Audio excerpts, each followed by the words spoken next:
Hi, my name is Jason Wilde. I do marketing and operations for Spinlister here in Portland. So I'm going to talk a little bit about what Spinlister is, if some of you might not know, kind of how we're moving towards pushing more people to active transportation modes, and then kind of why we're doing that, and where we see ourselves like going forward, and what's our ultimate vision, and how we can help make things more livable. So first off, to preface everything, so we're, if in comparison with Lyft and Get Around, if they're in the early adopter stage, we're in the early adopter stage. So we don't have that many statistics. So mine is going to be more focused on vision as opposed to what we've already seen. So what are we? So we're a peer-to-peer platform, and we connect people. So we consider ourselves an action sports platform, but we heavily focus on bikes. But we do also provide access to skis, snowboards, stand-up paddleboards, and surfboards. But like I was saying, we more heavily focus on the bike vertical because that's the one that's going to be most effective when changing transportation landscape. First and foremost, we're a lifestyle brand. So people that use us right now, because we are in that early adopter stage, they're very health and fitness oriented, and they're very conscious about being environmentally friendly. So what is it exactly that we're doing? So we're tapping into underutilized assets in the same way that Get Around is doing with cars, but we're doing it with bikes. If you look at, this is one of my few stats. So in the United States alone, there's 162 million fully functional bikes sitting in people's garages that are ready to be used, but they're underutilized or unused altogether. If you compare that to like traditional city-owned bike shares worldwide, there's about 700 cities that are doing bike share. Of those 700 cities, that accounts for about 800,000 bikes. So just the unused bikes that are sitting in garages in the U.S. alone is roughly 200 times the number of bikes that we have fully operational in the bike shares around the world. So that's a pretty staggering number that shows a ton of growth potential and a ton of opportunity to be able to be tapped into. So why do we do it? We do it mostly because we're cyclists. We think bikes, if I can get the pointer. I don't know how to get the pointer, but bikes are better than cars. That's what we think.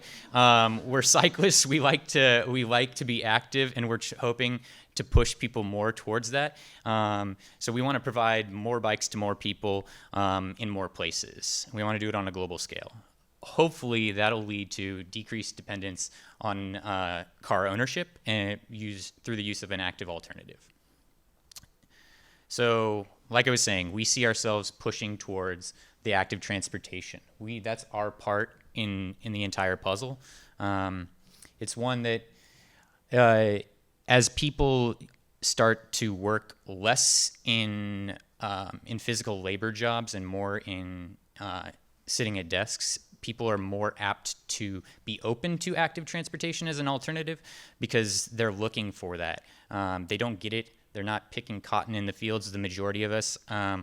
At least they're not digging ditches. There are a lot of people that are doing those things, but I would say that the majority of people are moving towards a more professional and technical jobs, and they're going to need that ability. So although people are more open to it, that doesn't mean it's going to be easy. It doesn't mean that it's a given, that it's just going to happen overnight. There's still challenges, and the challenges are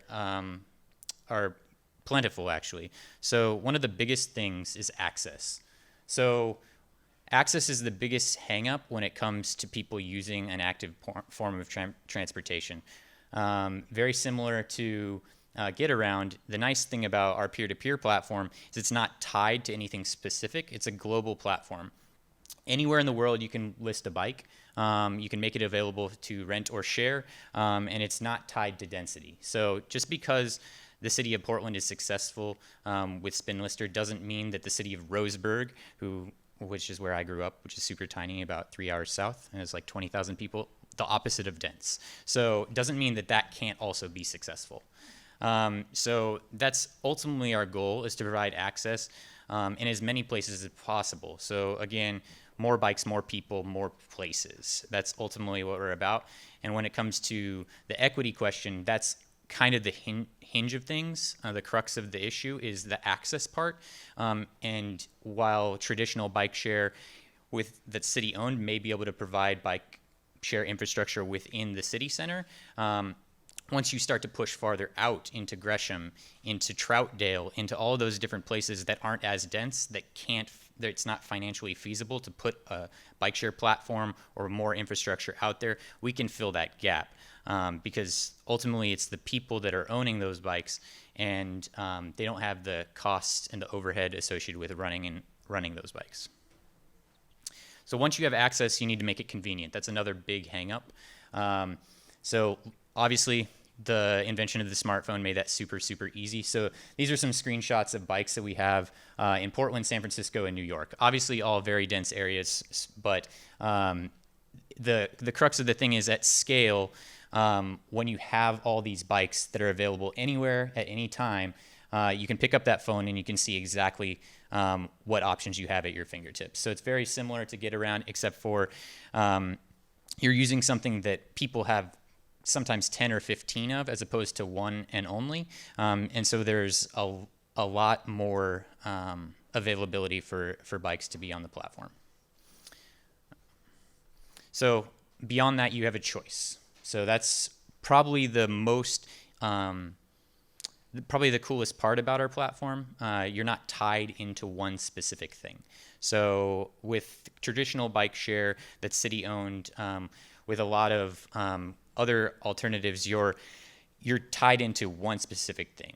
Traditional brick and mortar rental space, you go to it and you're looking at the 5 bikes that they have, and they all look very, very similar. With us, you have the ability to not only filter by size, height, style of bikes, but you have the ability to choose all sorts of things. So I'll give an example. So just this last weekend, which is why I probably have a little bit more gray hair than I did earlier, we did a XOXO conference, and we provided bike share for about 150 people. And we did something that we have never done before. We brought a bunch of bikes from City of Portland listers, and we brought them into one location to share with the conference goers. The great thing about that is the choice came in. So there are such a variety of bikes. We had tandems, we had vintage bikes, we had cruisers, we had racing bikes, we had mountain bikes. And so that's the thing. When you're coming to a place like Portland, if you want to cruise, you can cruise. If you want to tandem ride with your girlfriend on the waterfront, you can tandem ride. If you want to go mountain biking, you can mountain bike. The mountain biking thing is tough because if you're 6'6" and you're coming into Portland and you want a mountain bike, good luck finding one. But on a traditional platform. But if you use Spinlister, if you use our platform that's peer-to-peer based, you're bound to find somebody that size that has that available to you. So at the end of the day, the biggest thing is cost. And so the economic impact, as with Get Around, is very much twofold. So I would say that from the owner's perspective of a bike, you have the ability to make extra revenue. It's not a primary revenue stream. We've never said it would be. And that's kind of falls in line with the Get Around platform. The reason that this appeals to the everyday renter of a bike hinges more so on the possibility that the price is going to be lower. The cost is going to be less to them because they don't have the overhead to run and operate. They're not out to make a profit. They're out to make something extra. So it's just a secondary choice. And so ultimately that's kind of the benefit. So, and this guy's blindfolded. I'm not really sure why. Anyway, so how do we fit in the ecosystem? So like Tommy was saying earlier, it's just bike share and bike alternative transportation actively is just one piece of the puzzle. So you have Lyft, you have Uber, you have Get Around, you have Zipcar, you have Car2Go, you have taxis, you have transit, you have city bike share. You have all these things that are coming together that's going to help remove us from car dependence. We're very early on in the process, but ultimately what we're trying to do is create a bike share platform that's going to remove some of the burden from local governments on being forced to fund really expensive systems by providing something that can layer in and be a complement to them. That platform is going to put money back into the individuals that own these bikes, which is great because that's going to stimulate the economy on a local level, and that's a win-win for everybody. And then on top of that, we want to create a platform that's agile enough to keep up with the ever-changing landscape that comes with changing technology. And we think something that's not tethered, something that's free-floating, something that has the ability to be shared on demand. That's kind of where that is going. And so that's where we're trying to move. So the vision, ultimately, we want to bring a fully sustainable bike share to every city and suburb throughout the world. Ultimately, we want it to be peer-to-peer because we feel that something that's owned by the people, that's for the people, is going to be the best way to get many bikes to many people in many places as fast as possible. So that's me.